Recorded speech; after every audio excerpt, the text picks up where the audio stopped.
বাংলাদেশের রাজনীতিতে নতুন এক বিতর্ক, প্রপোর্শনাল রিপ্রেজেন্টেশন, সংক্ষেপে পিআর পদ্ধতি।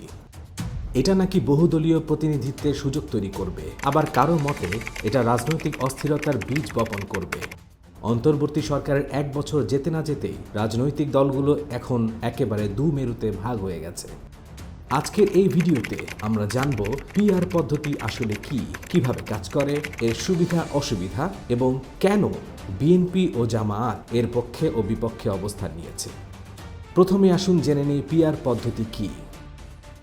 বাংলাদেশে এখন প্রচলিত নির্বাচন পদ্ধতি হল ফার্স্ট পাস্ট দ্য পোস্ট, মানে একটি আসনে যে প্রার্থী সর্বোচ্চ ভোট পাবেন তিনি জিতে যাবেন, ইভেন যদি তিনি মোট ভোটের অর্ধেকেরও কম পান। কিন্তু পিআর বা সংখ্যানুপাতিক প্রতিনিধিত্ব পদ্ধতিতে বিষয়টি উল্টো। এখানে ভোট হয় দলীয় প্রতীকে। একটি দল মোট ভোটের যত শতাংশ পাবে সেই অনুপাতে আসন বরাদ্দ হবে। উদাহরণ হিসেবে বলা যায়, ধরুন 300 আসনের সংসদে কোনো দল 10% ভোট পেল, তাহলে তারা পাবে 30টি আসন। অর্থাৎ ছোট দলগুলো তাদের প্রাপ্ত ভোটের অনুপাতে সংসদে আসন পাবে।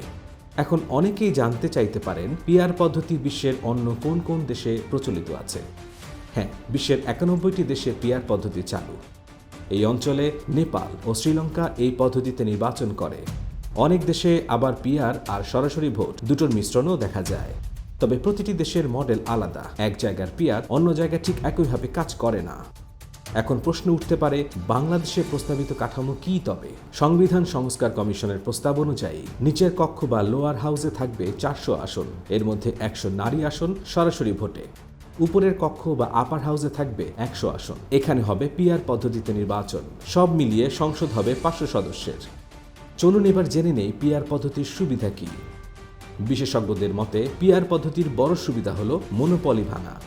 1% ভোট পেলেও একটি দল সংসদে আসতে পারবে, যা বহুদলীয় প্রতিনিধিত্ব বা পপুলারিজম বাড়াবে। বিশেষজ্ঞরা বলছেন, বর্তমান পদ্ধতিতে কিছু পরিবার, ব্যবসায়ী ও প্রভাবশালী গোষ্ঠী রাজনীতিকে দখল করে রেখেছে। পিআর পদ্ধতি অন্তত ছোট দলগুলোকেও মাঠে নামার সুযোগ দেবে। আরেকটি সুবিধা হলো, যে দল শতকরা 35% ভোট পায় তারা আর শতভাগ প্রতিনিধিত্ব দাবি করতে পারবে না, কারণ এখানে প্রতিটি ভোটের অনুপাতে আসন ভাগ হবে। এখন প্রশ্ন উঠতেই পারে, পিআর পদ্ধতির অসুবিধা কি তা নিয়ে। হ্যাঁ, এই পদ্ধতিরও কিছু দুর্বল দিক আছে। যেহেতু ভোটার ব্যক্তিকে নয় দলকে ভোট দেয়, তালিকা বানানোর ক্ষমতা দলের হাতে থাকে। এতে স্বজনপ্রীতি, স্বামী স্ত্রী বা আত্মীয় স্বজনকে মনোনয়ন দেওয়ার প্রবণতা বাড়াতে পারে। এছাড়া এলাকা ভিত্তিক সরাসরি প্রতিনিধি না থাকায় কোনো এলাকার সমস্যা সরাসরি দায় নেয়ার লোক নাও থাকতে পারে। আর এই জটিল পদ্ধতি সাধারণ মানুষের কাছে বোঝা কিছুটা কঠিন হতে পারে। এখন দেখা যাক কেন বিএনপি ও জামায়াত এই বিষয়ে বিপরীত অবস্থান নিয়েছে। বিএনপি সরাসরি ভোটের পক্ষে, কারণ অতীতের ফলাফল অনুযায়ী 2018 সালে তারা শতকরা 13% ভোট পেয়ে 6টি আসন জিতেছিল। পিআর পদ্ধতিতে একই ভোট পেলে আসন হতো 39টি, যা তুলনামূলক ভালো হলেও বড় সাফল্য নয়। কিন্তু 2001 সালের মতো ভোট পেলে পিআরে তাদের আসন কমে যেত। জামায়াত বিপরীতে পিআরের পক্ষের জোরালো সমর্থক, কারণ 1991 সালে তারা শতকরা 12% ভোট পেয়েছিল এবং 18টি আসন পেয়েছিল। পিআরে একই ভোট আসন হতো 36টি, প্রায় দ্বিগুণ। সংখ্যার এই সরল অঙ্কই ব্যাখ্যা করে কার পক্ষে এই ব্যবস্থা লাভজনক। আর তাই রাজনৈতিক বিশ্লেষকরা বলছেন, বড় দলগুলো নিরঙ্কুশ সংখ্যাগরিষ্ঠতা পেতে চায়, তাই তারা পিআরের বিরোধী। অন্যদিকে ছোট দলগুলো চায় সংসদে তাদের জায়গা নিশ্চিত হোক, তাই তারা সমর্থন করছে। রাজনৈতিক বিশ্লেষকদের মতে নিম্নকক্ষ সরাসরি ভোটে আর উচ্চকক্ষ ও কিছু সংরক্ষিত আসন পিআরে এমন একটি মিশ্র ব্যবস্থা সম্ভব। তাহলে পিআর পদ্ধতি কি বাংলাদেশের জন্য ভালো কোনো সমাধান, নাকি এটা রাজনৈতিক জটিলতা আরও বাড়াবে?